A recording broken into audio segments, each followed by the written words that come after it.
everybody, and welcome to our Smite Club first inaugural videocast here. What we're going to do for tonight is we're just going to do a very brief recap of some of our teammates who made it to the Dallas Open this last weekend. So we have on the call with us right now Don Hooson. Don, say hi to everybody.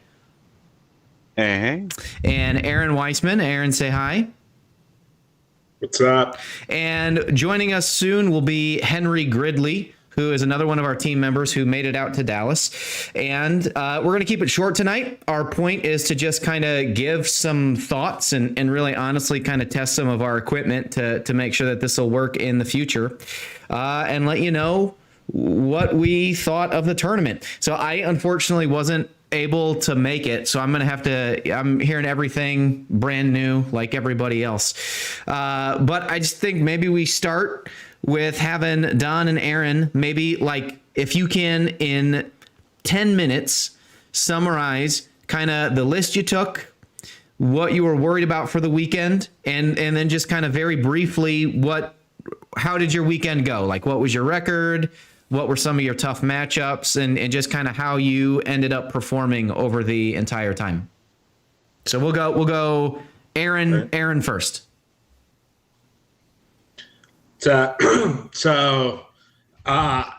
the Dallas Open, I brought Dark Angels. So the list was a Dark Angels battalion, or not battalion, a Vanguard, I apologize, the Deathwing detachment. Azrael was my warlord with Brilliant Strategist. And then I also brought Ezekiel, the chief librarian. He had Mindworm, Aversion, and Engulfing Fear. Then as a Vanguard, I would have elite slot. So I had a Blade Guard Ancient with the banner. He had the Relic of Pennant of Remembrance for pick a unit, -1 damage.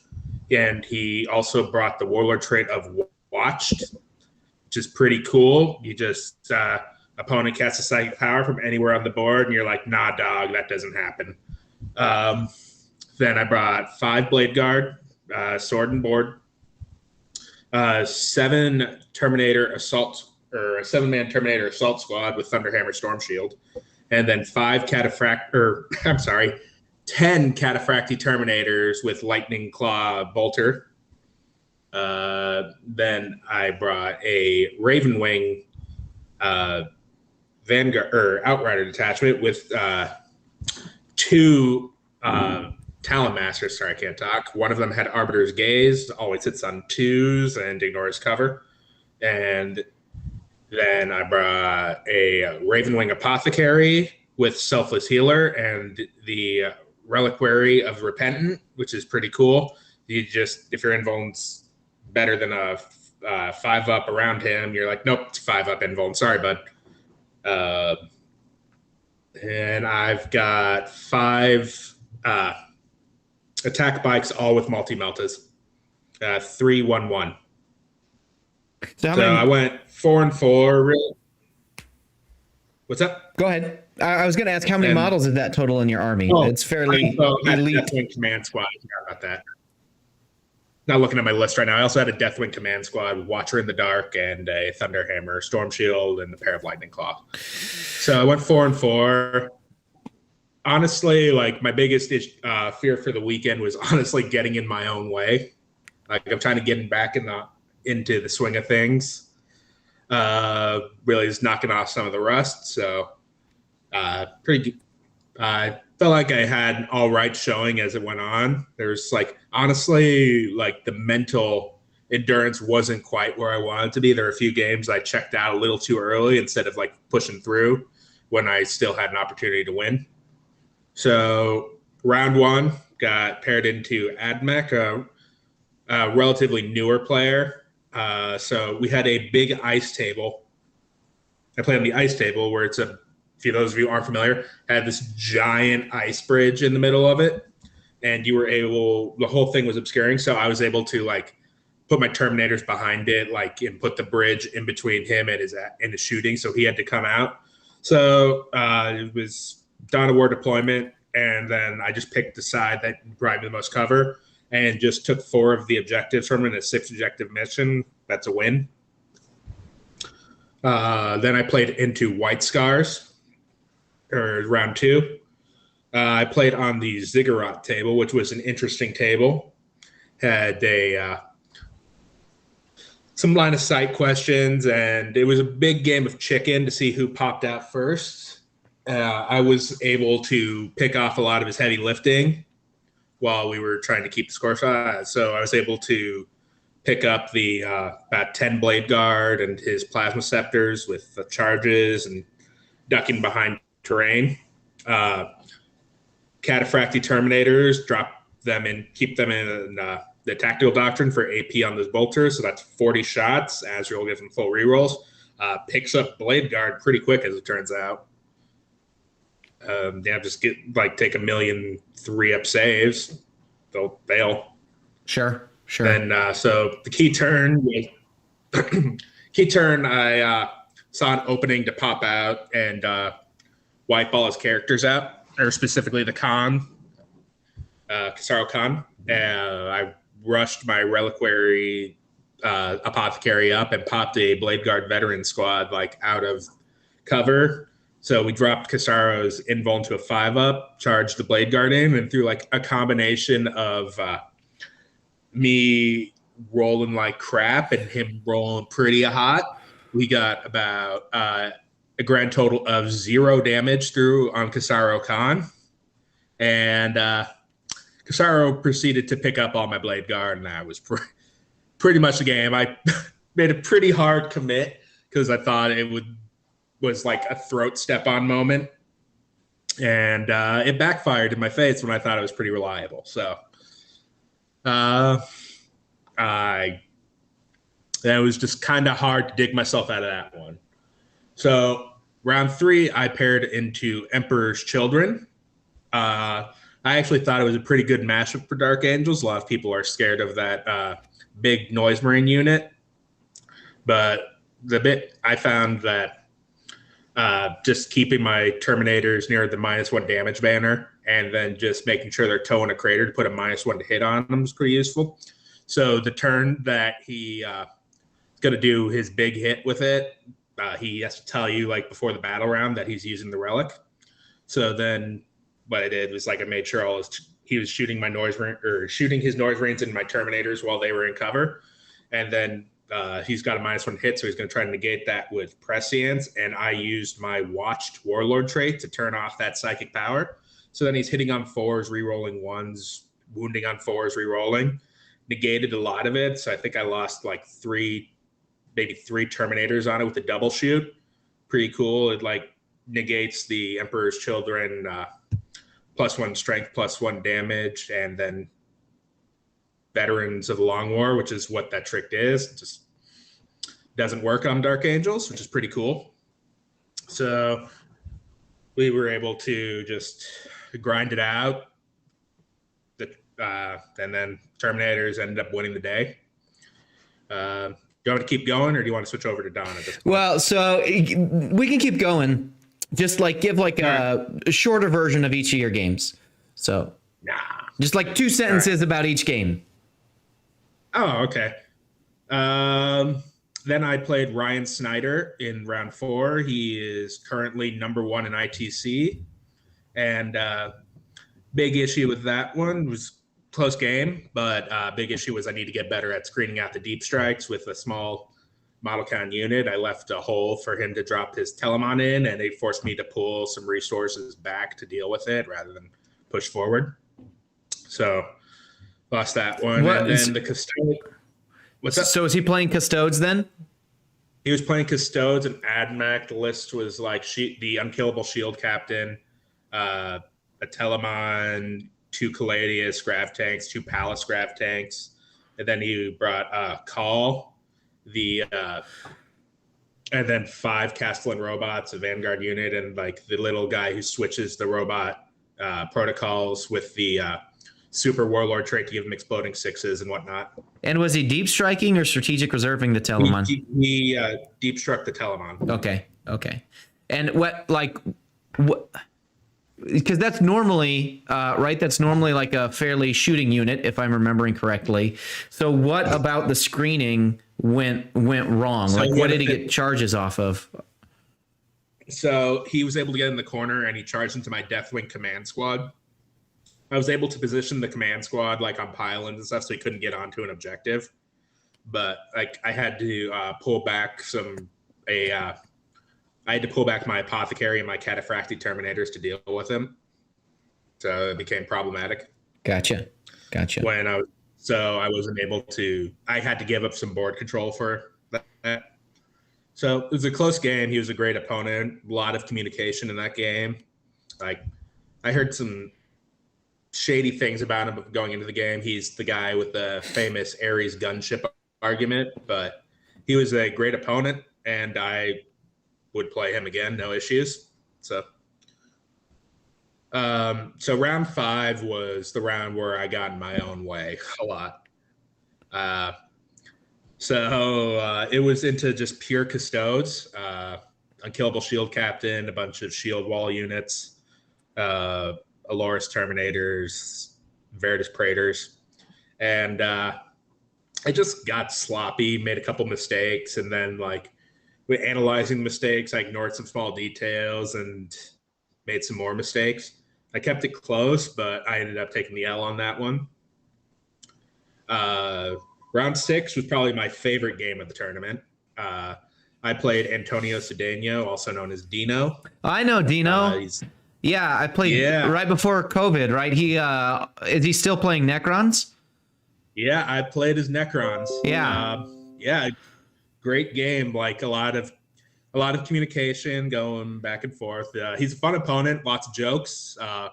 It was just like an attrition game, really, and like who was able to outlast the other. Mm-hmm. And the Dark Angels Terminators pulled it out again, and I got the 2-point win, like 88-86. Yeah. Oh, by the way, Matt, I need to talk to you about something. Oh, you know how you think Oath of Moment is crazy? Yeah. Let me tell you about Stubborn Defiance. Yeah. You can take both, can't you? I can take yeah, that's a little silly. Stubborn Defiance and Oath of Moment. It's like the combo right there is pretty great. Scoring some points. Yeah. So that's a whole 7. Sorry, that's a whole like tangent we could go down. I'm not a huge fan. Like, I don't like the game design choice of giving like. I don't like Stubborn Defiance. It's completely non-interactive. It's just like I'm just going to take these 15 points. Yeah, but it's so that's true, but it's just symptomatic of a bigger problem when you give armies individual ways to score points on the mission, like army specific ways. That's just so difficult to balance, right? And like, I think that's like one of the issues with new codexes now is that like, oh, I have this sweet way of scoring points now that like armies without codexes don't have. Yeah, and I think that's an issue. Yeah, that's a tangent. Yeah, let's get back on topic. Yeah, back on topic. Right. Game 7. All right. So round 7. The least fun round of my tournament. Not the opponent. The opponent was great.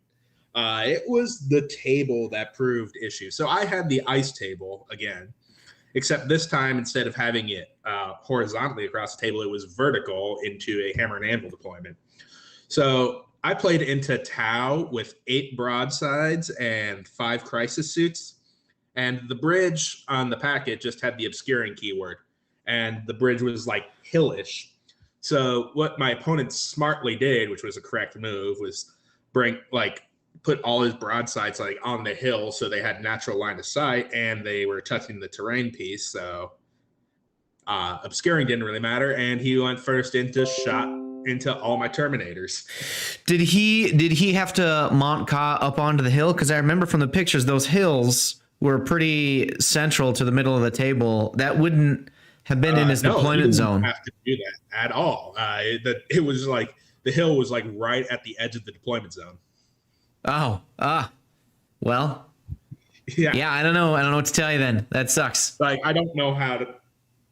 Like, if there's no terrain in the middle of the board, then I don't know how to beat Tau like that. That was like, even like with all my Dark Angels, I'm not going to die shenanigans. That one was still a rough one. So what would you have done? So he goes first and gets up on the hill. Even if you go first and you have a turn to move, he does the same thing on the bottom of one. Does the game go any differently? No, not really.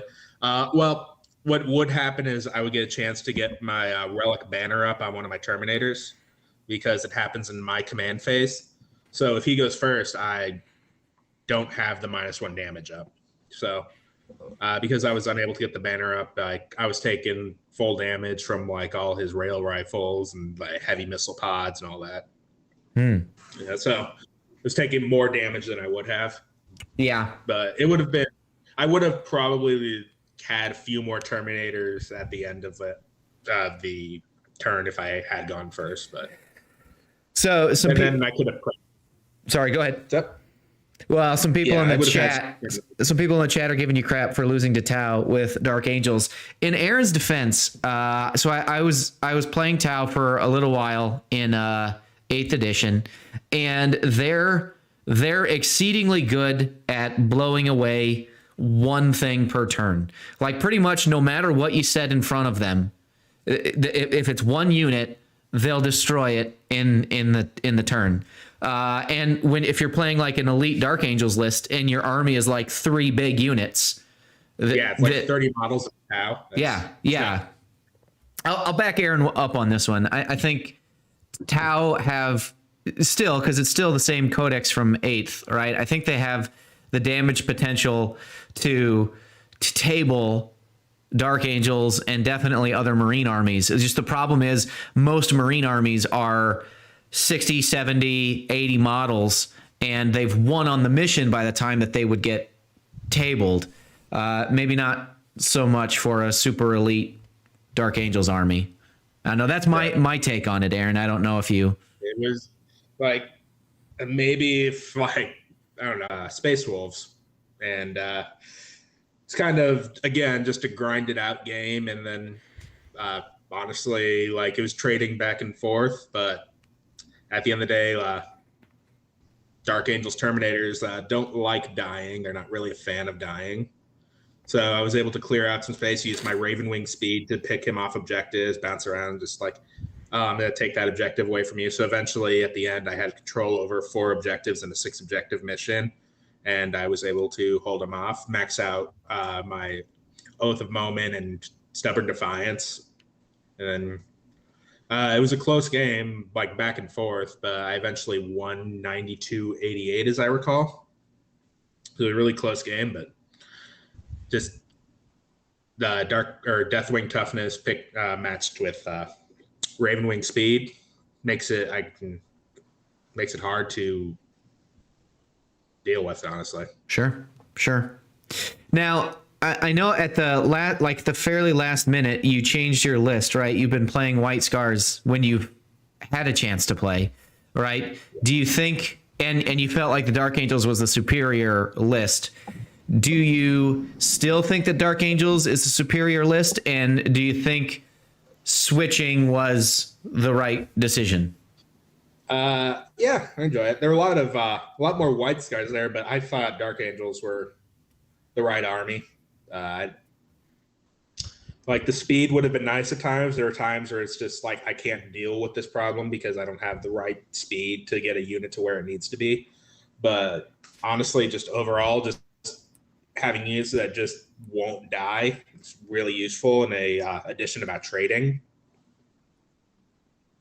So it's pretty nice. It felt right, honestly. Like it felt like a strong army that could score points and play the mission really well.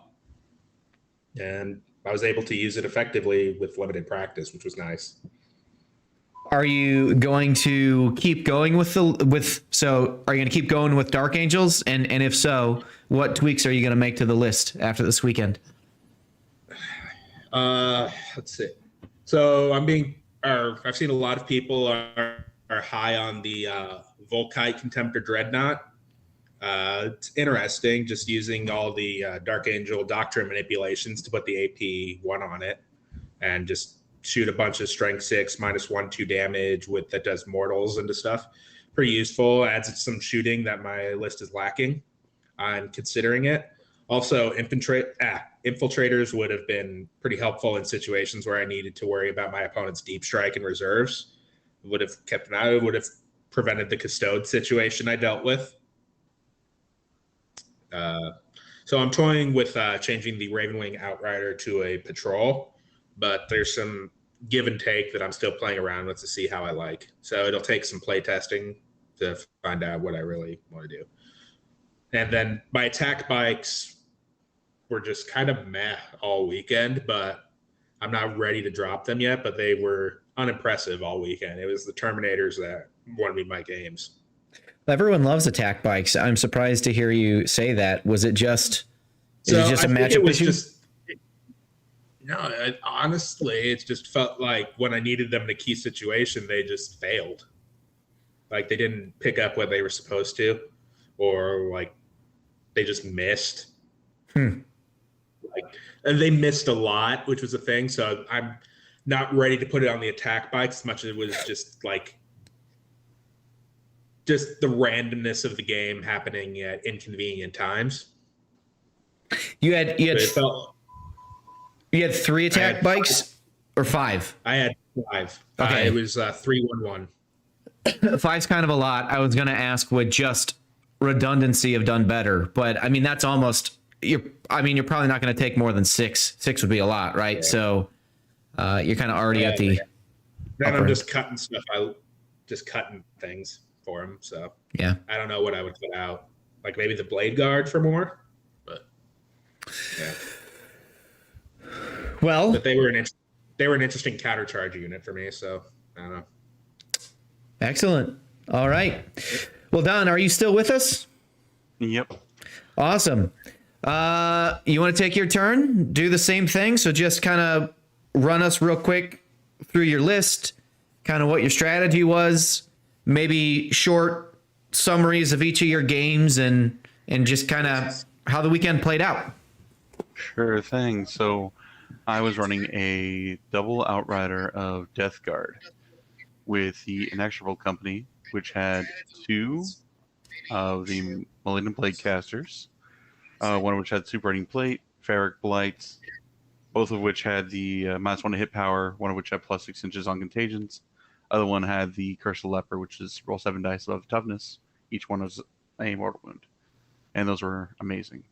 Then we had 3 of the Greater Blight drones, 3 of the Fetiblow drones, with 2 of them having the Heavy Blight launchers, one of which had a Flesh Mower, 3 squads of 2 of the Mephitic Blight haulers, and then we had a Plague Burst crawler with the entry cannons.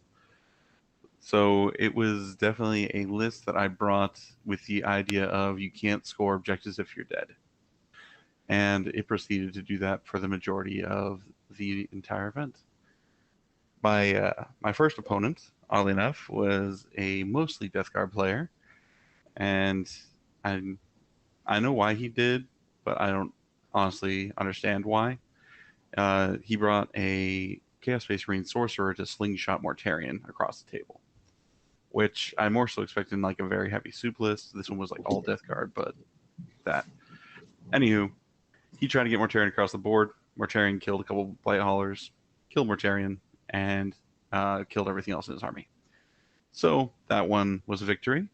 My second game was against one of our locals here, Dan, and he was playing his Eldari Soup, which had, Inari. Basically the same as he's ran for a whole edition.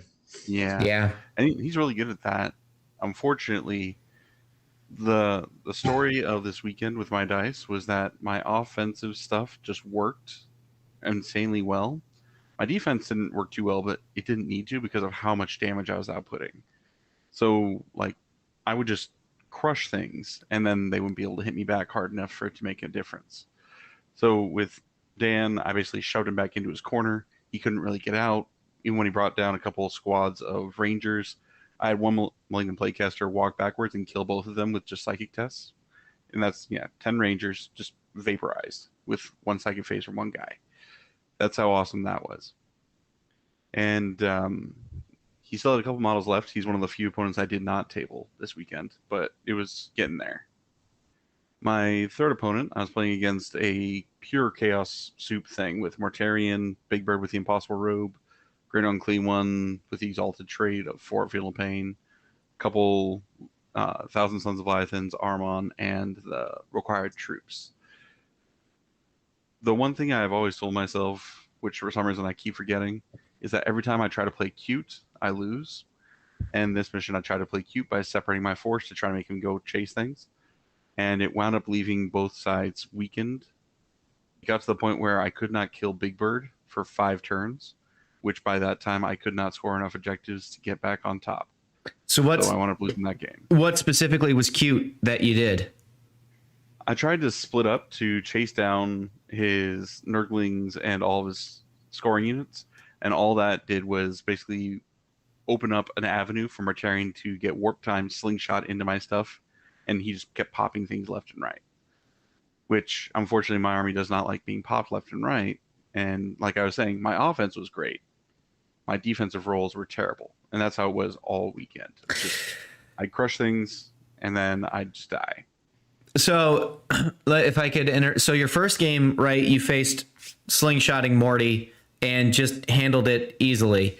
This game, slingshotting Morty, it doesn't go as well. Is it fair to say that your list, the damage output reduces a lot as you start taking casualties, right? So like it's very high so long as things don't die, but every 25% of the army that gets destroyed, 25% of the damage output reduces. Is that fair?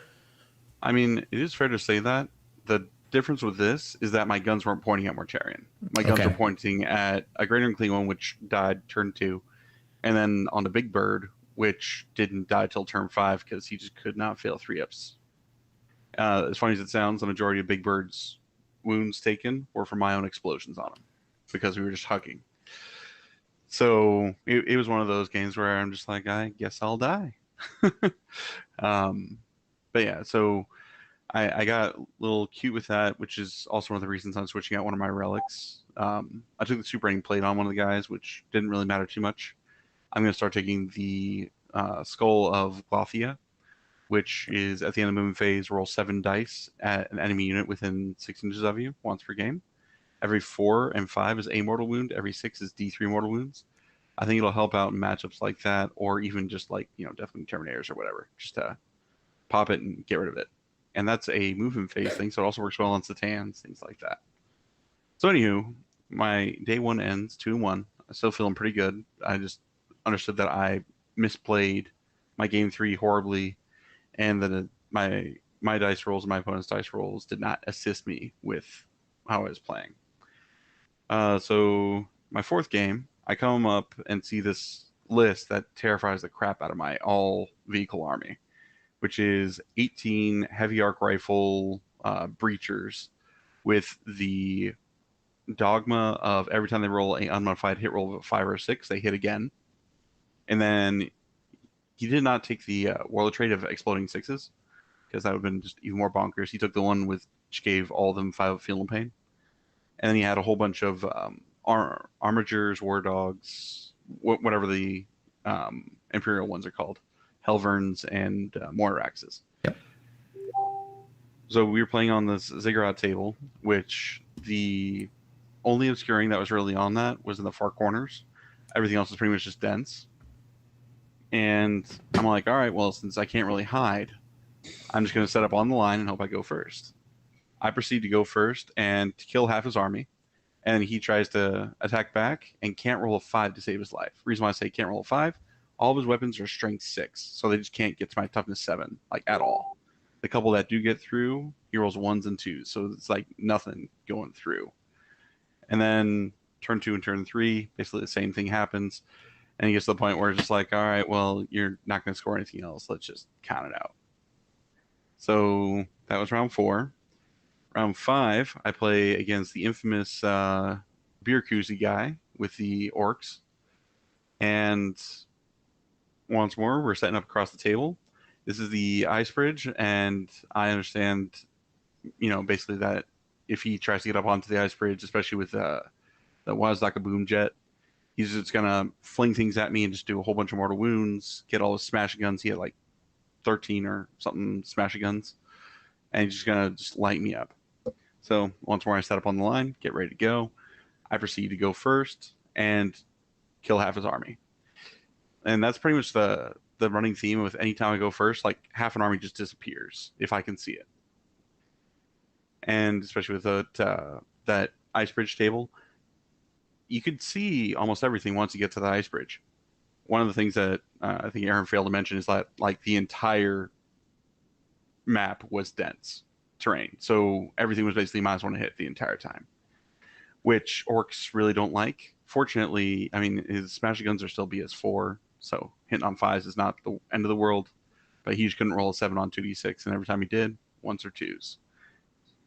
Yeah, it's pretty nice for me. And then 3 turns in, he's got just a squad. Well, I shouldn't say a squad. He had what began as a unit of smashing guns as his only thing left, and he's like, all right, well, here's what I see is your score. All right, we're done. And then my round 6, I finally get to play the dreaded Drukhari that have been apparently terrorizing the game for the past couple weeks since their codex has come out. And this guy has Tantalus, has a whole bunch of raiders, Drazar, Incubi, all that fun stuff, and the stupid witch with a billion attacks. So once more we get the ziggurat table, and I'm like, all right, well, I really need to go first. I do not go first this time. So he comes rushing forward and starts trying to shoot up my stuff. I pop belching fumes onto my Fittic Blight Hauler squad, which helps me out pretty much only against the Phantasm grenade launchers and the Tantalus, because it reduces the number of shots by 1 for each weapon firing at them. And he basically does no damage, but he's basically all out towards me. Everything moves forward a little bit. Multi-meltas start kicking up. I kill off probably about half his boats and bring the Tantalus down to 5 wounds. And then the most awesome thing happens in the next turn. Tantalus comes forward, charges. The stupid-ass succubus comes out, charges. His Archon of Doom with the Jin Blade comes out, charges. The Incubi comes out, charges. And he manages to kill both my Plaguecasters and get a nice little cuddle puddle right next to the Tantalus. So I'm going into my next turn. And I tell him, all right, so here's what I need to have happen. I need to shoot this Tantalus. I need it to explode. I need to kill that character, and all those Incubi. I proceed to shoot the Tantalus. I proceeds to explode. And it proceeds to kill the Succubus, the Archon, and all the Incubi. I'm like, all right, well, that's that. And basically the game just kept going down from there for him. But yeah, it was nice seeing a Tantalus on the table because that's a pretty model. But unfortunately, it suffers from the 18 wound issue. Yeah. 18 wounds and then, it's awkward, right? So it's never going to be hidden by anything. So yeah, that is like the one model that cannot hide its sail is too tall. Yeah. Even knights aren't that tall. Yeah. But because there's terrain there that could you actually hide like Mortarion behind, but like yeah, my next game was that.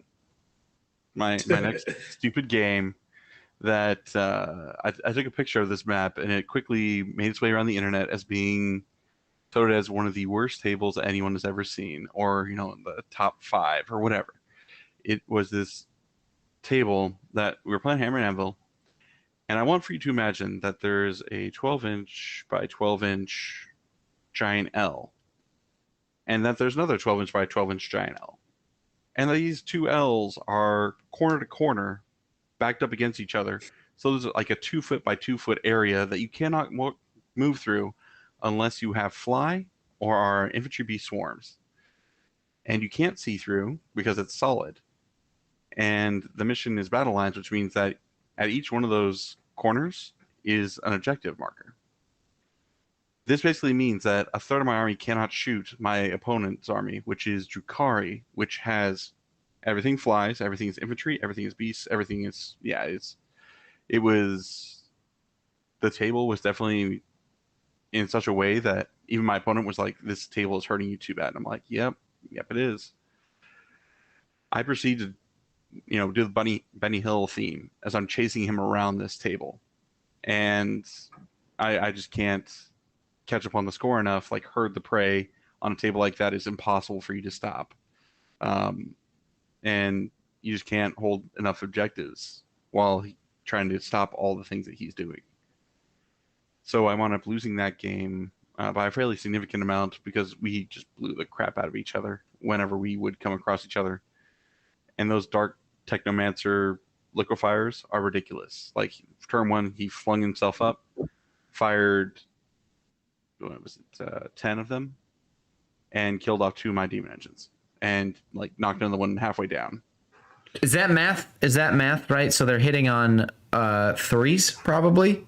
They're automatically hitting. Oh, okay.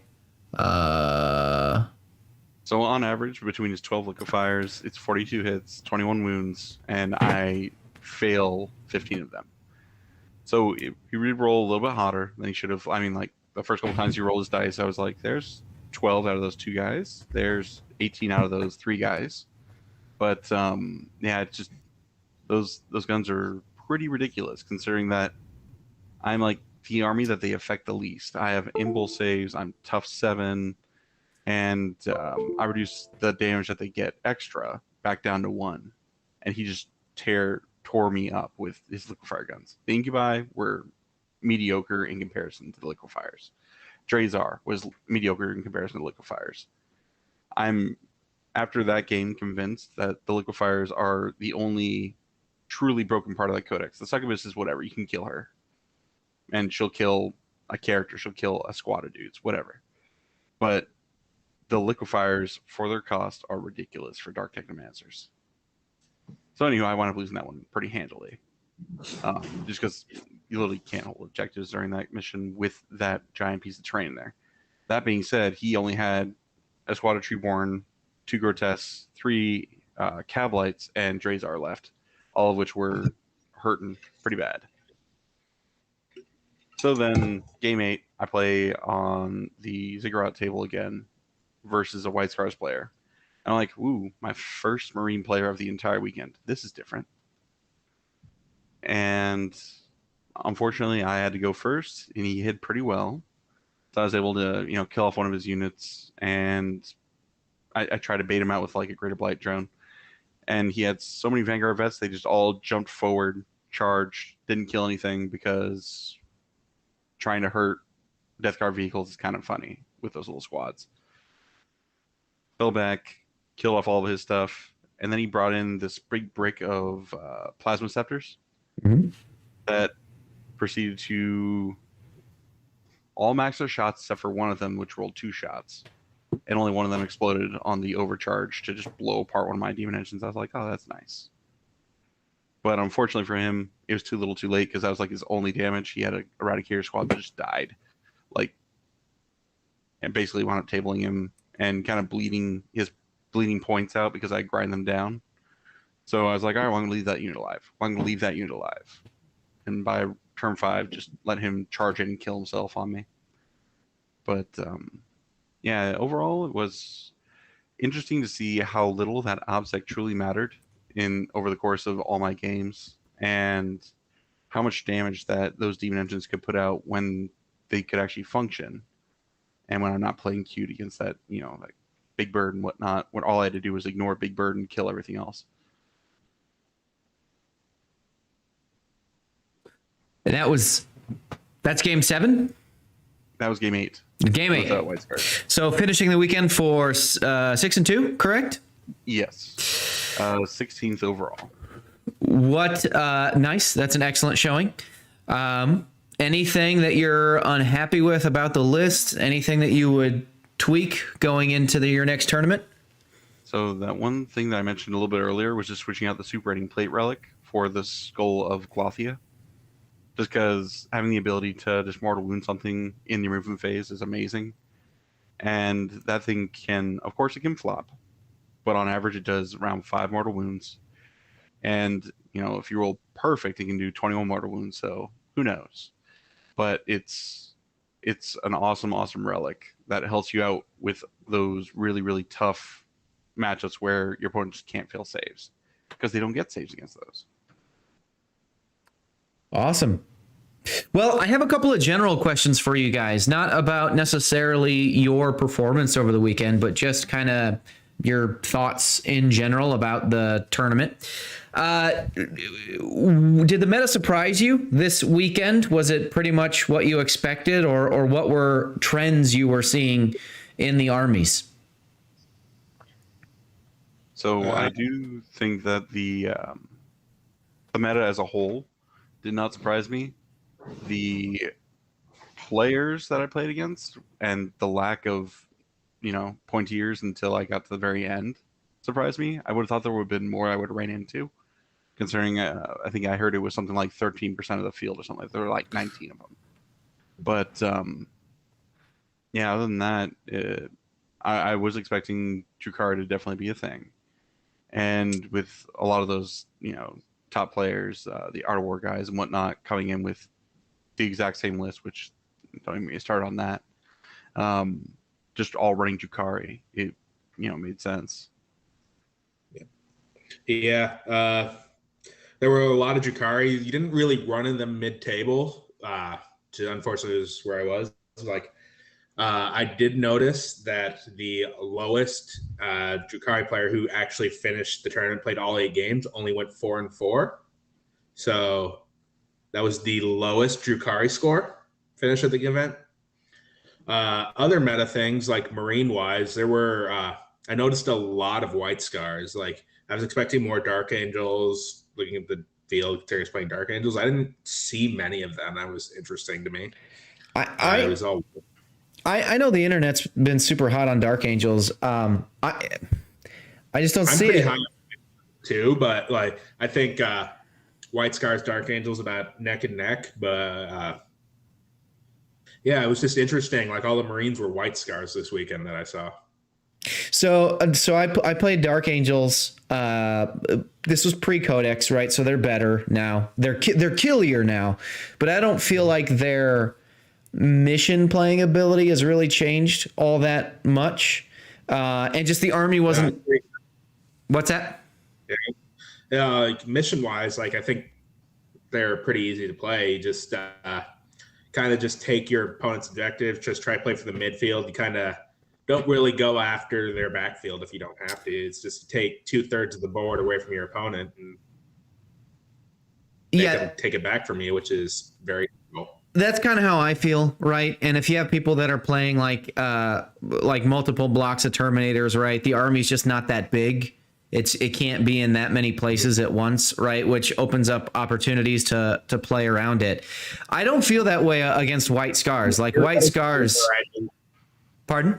Yeah, there was always a time where I had to leave my characters out, but like, that was usually later in the game, where it's like, okay, I need stuff over here. So I eventually just abandoned my characters, and like, they would die, but like, it really was at the point where it was too late to actually matter. Yeah. White Scars can just be like all over the board, right? With still super efficient units that maybe they aren't quite as durable and aren't quite as killy as Dark Angels, but they're still more durable and more killy than most of the other armies in the game. And so it's just interesting. I think White Scars have a bad matchup into Death Guard, and I think they have a uphill battle against Dark Angels just because of the -1 damage. Like, kind of takes away what their gimmick is. Like, sure, they have speed, they have advance and charge, but they hit like a truck in close combat. But then you're taking away like one of the aspects that make them so good in combat, and it just seems like a much bigger, much harder fight to me for them into a certain matchup. Yeah, that may be, but I mean, like, do you even have to kill them, right? You have like twice as many scoring bodies as they do, right? Just hide, so play the mission. Versus Dark Angels, like, he had nothing left by the end.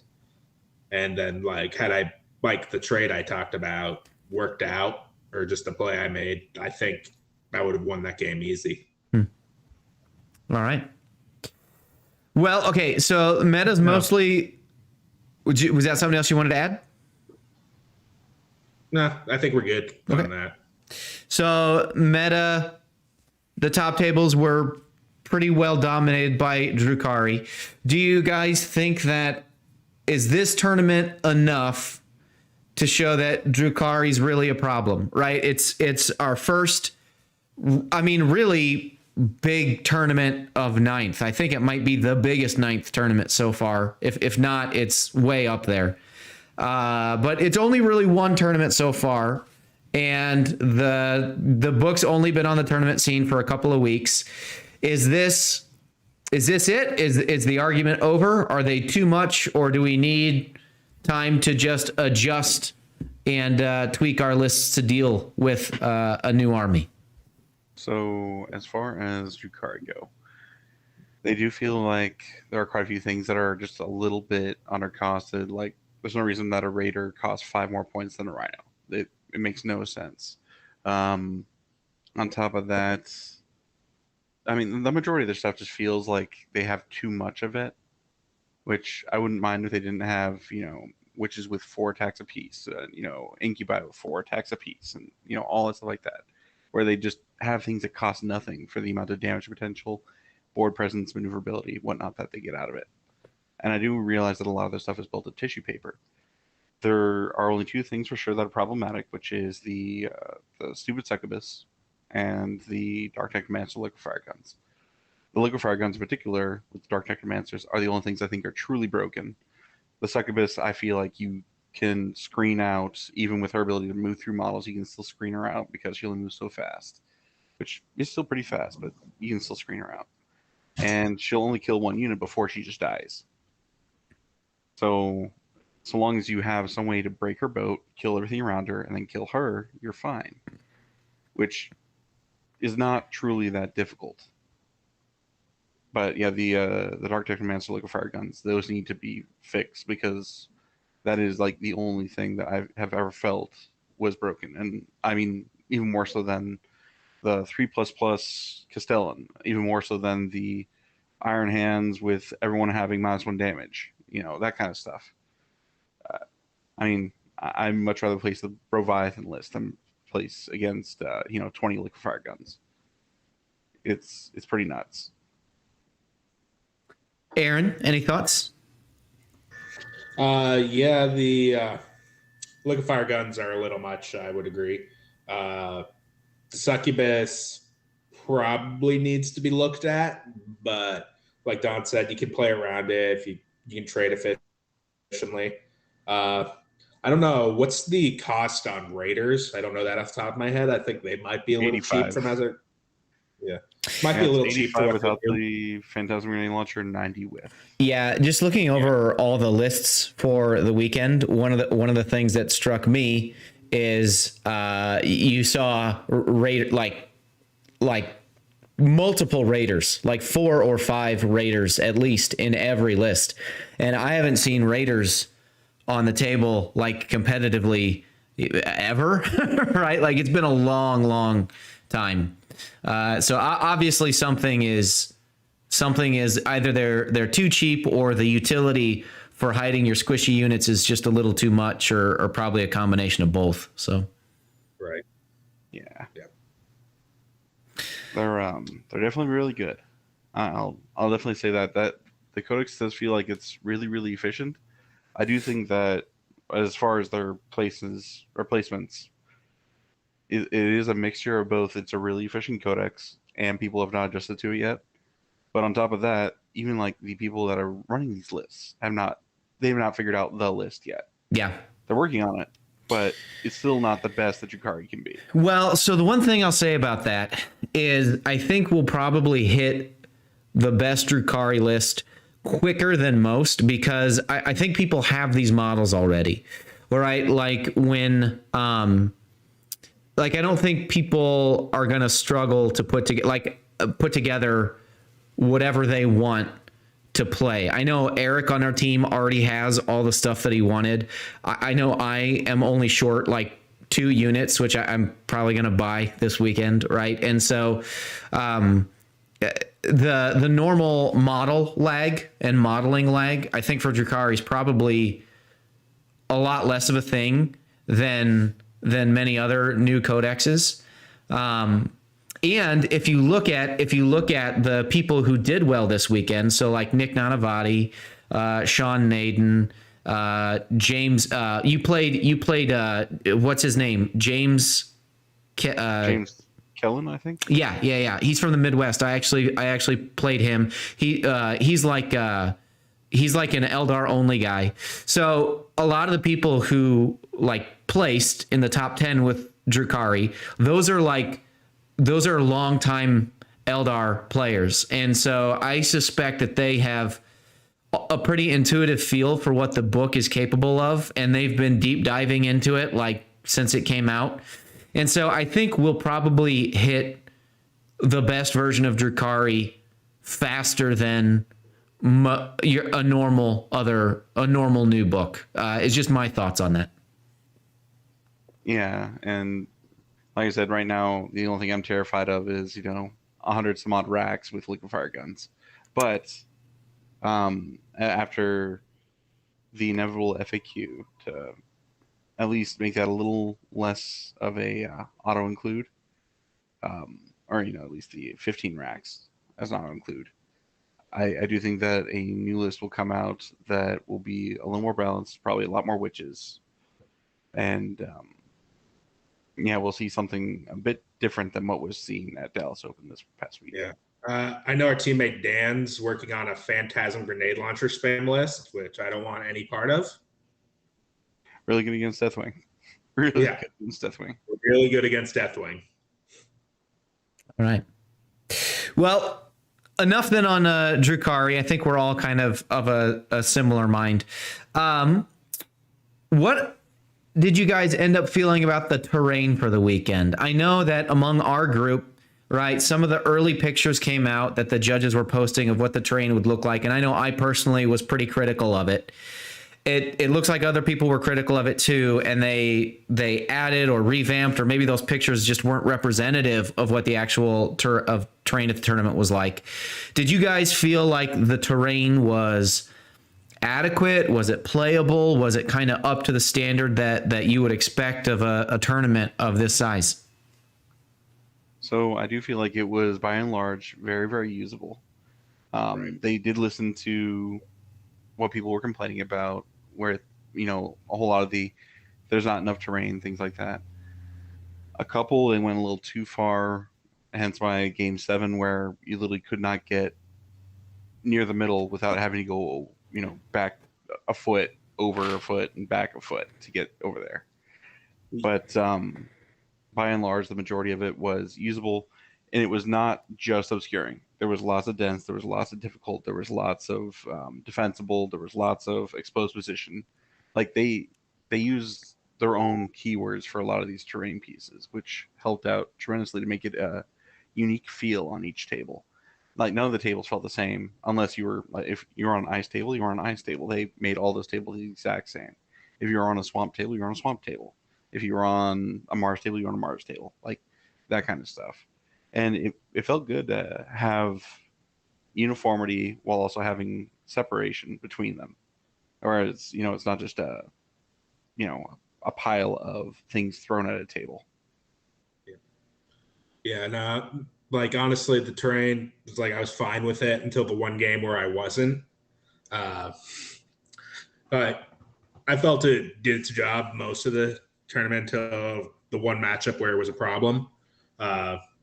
They set up all the deployments for like each day. So the first day was all like Dawn of War. The second one was all diagonal. Second day was all diagonal deployment. Third day was Hammer and Anvil. And I think they adjusted the deployments, adjusted the terrain each night for each deployment. And it was interesting. And I think it made the best of what they have. Like I get running a big tournament like this for terrain's a concern. Like you can't have, and then now in 9th edition terrain's more important. There's more of it, and they got to make a bunch of terrain real quick. So, yes, what you said there though makes kind of the situation that you ran into a little bit more baffling, because it's very hard to come up with a terrain layout that works for all the deployment maps, right? So like this amount of terrain is perfectly great on, 4 of the maps, and then you get on the 5th map and there's like this just gaping hole from one deployment zone to the other, right? That's really hard to stop. I don't disagree. It's getting that terrain on that that matchup with that mission with that against that army was not a fun combination.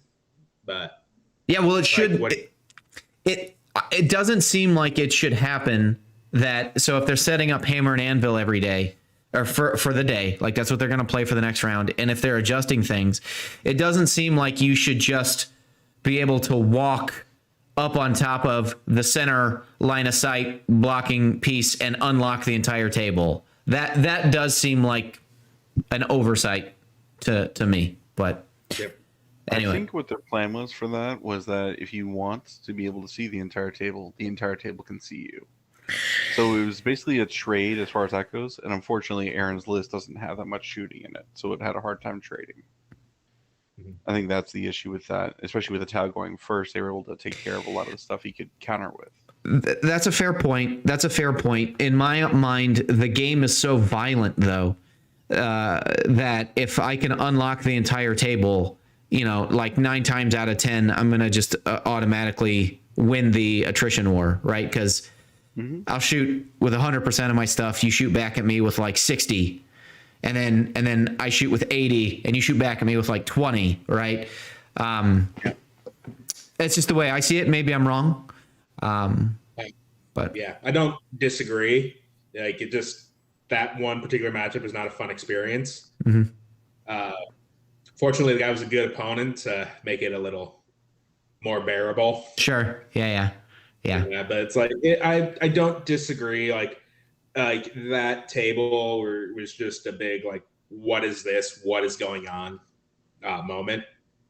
But overall, I thought the terrain for the event was good. I wonder, like some of it may be a little over terrained, but I like that that ice bridge place, making everything dense. It hurt a lot of those like orcs. It hurt. I was actually surprised when you were talking about Tau being as good as they were, because I'd imagine that it hurts BS4 a lot. Yeah, that guy. It almost feels like your opponent just rolled really well.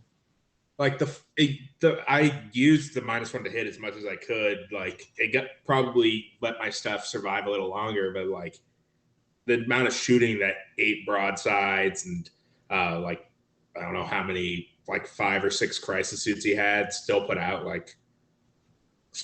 a pretty good amount of shooting. The captain just does the reroll thing where he's like, I'm not going to shoot, you can reroll. Like the marker lights just like, you have 5 marker lights on you or whatever. Yeah. Remind me, that was the guy with the hardened. It was missiles, also hard, right? Which hurt a little more. Yeah, it's just they have so much AP2, AP3 ignores line of sight shooting they can throw at you. Yeah, it's like I'm only going to make so many 4-up invulns. Yeah. All right, give me 1 second. The Nurgling stirring. Oh, yeah, I hear little ones in the background.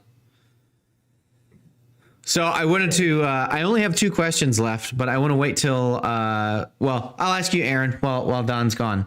So the 2 final questions. They're related though. For someone who's listening and didn't go to Dallas, if they are within driving distance, should they go to the Dallas Open next year?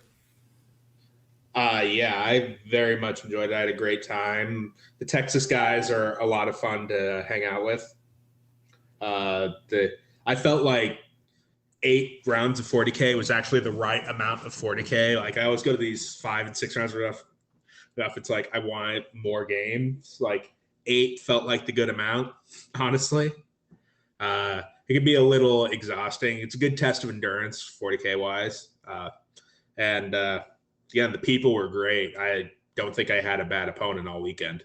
Like, awesome. Related follow-up question for anybody listening: if you had to fly to the Dallas Open, would it be worth it to go next year?